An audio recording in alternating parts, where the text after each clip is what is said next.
omulabirizi w'obulabizi bw'emikono James William Ssebaggala yakola emirimu okusaba ku Lutiko emikono ku kanisa y'abatukuvu Filipo Nandereya mu bubaka bwe omulabizi Ssebaggala azze okunyola olwa kampeyini ku mitendera ez'enjawulo omuli eyavuga kwa pulezidenti n'awaka paalamenti eziyuddemu ebikolwa eby'okutulugunya ebikolebwa ab'ebyokwerinda. The moment one registers as a candidate, it means that if the Lord chooses, that will be our second or our next president. But when you see the way things are going on, it is really unfortunate for Uganda. Alazina okunyola okuwamba abantu n'okubakuba saako n'okubabuzaawo. People are being abducted the way. I have been receiving phone calls. Bishop, help us with this, help us with this. L'omulabirizi w'emitenda Dr. James Bukomeko Salo ng'alaze obunyamivu olw'embeera embi etandise okuva mu muggalo n'agamba nti abakkiriza balina okwekwasa Katonda okuyamba eggwanga okutebenkera. Abyogedde ku Lutiko Namukozi wabadde akulebeddemu okusaba kwa ssekukkulu. Many people have lost jobs. Families have been broken down as a cause of coronavirus. Agenda okumbeera mu byokulonda n'agamba nti bannayuganda balina okufaayo ennyo okugiyitamu obulungi.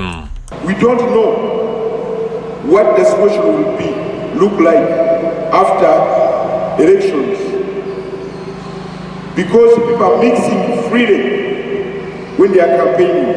N'abakristaayo wandiga babukereza nkola ku kanisa ya St. Peters mu kusaba okw'amazaalibwa kukulembeddwa mu Reverend Kanu John Israel Mwesigye ekukudde obulwadde COVID-19 bw'agamba nti butadde ensi ku bunkenke. Setaani eyajjira mu COVID ono mubbi musi yajja kuzikiriza naye ate Yesu gwe tukkiriza kaakano eyajja okuzaalibwa yaleeta emirembe. Omusumba w'ekkanisa Reverend Moses Nyombi annyonnyodde amakulu g'olunaku olwa ssekukkulu. Abantu abatambuliranga mu kizikiza kaakano balabye omusana mungi anti atuzaaliddwe oyo ye mulokozi. Ekereziya St. Bali ku ddembe emukono okusaba kulemeddwamu Father Paasi Ddongo ono akubiriza abakristo okuyiga okweteekera kibamba okuyita mu mbeera enzibu. Obulamu bwaffe tulina okuteekateeka twetegekere ebiseera byaffe eby'omu maaso n'ebiseera bino bye tulimu tubiteeketeeke bulungi. Okusaba kwetabeko ne ssente wa kabondo kabaka ava mu Buganda Jones Munya Yasenyonga akubiriza abantu okulinda obulwadde obwa COVID-19.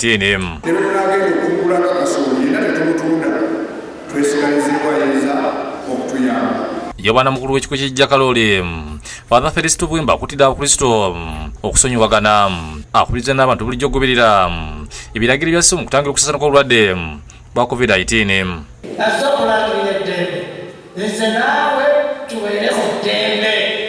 Kristo tutukulise yekiwa mirembe yensonga lwaki azze nze naawe tubeere mu ki